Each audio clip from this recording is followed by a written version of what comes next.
New developments in the deadly apartment complex fire in San Marcos that killed 5 people. Today, investigators say it was arson. David Gonzalez is following this story. And David, what are the families of these victims saying? Rick and Ron, families of the victims were notified today that this was no accident. That includes the mother of a Pasadena Memorial High School graduate.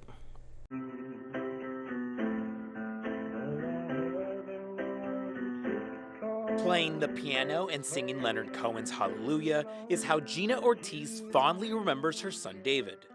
The Pasadena Memorial High School graduate, along with his dog Layla, was killed on July 20th after a fire ravaged the iconic Village apartments where he lived in San Marcos. 4 others also died in the blaze. In a statement, Gina Ortiz says, quote, "People can imagine that it is very difficult to lose a child, but no one can comprehend the depth of pain unless they have been there." Today, investigators saying it is now a criminal investigation. ATF is classifying this fire as incendiary. That means it was intentionally set. ATF is offering a $10,000 reward to anyone with information to identify the people responsible for this. We are confident there's people in the public that have heard something either before this incident happened or since it happened. David's mother says, quote, "We just cannot imagine how someone could do something like this on purpose. So many people's lives have been changed forever.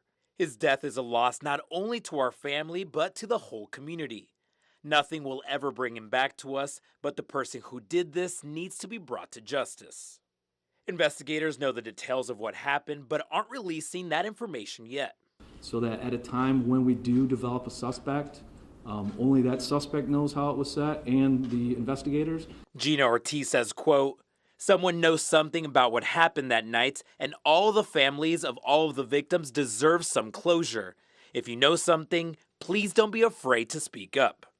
It's a plea from a heartbroken mother who hopes to one day find out what exactly.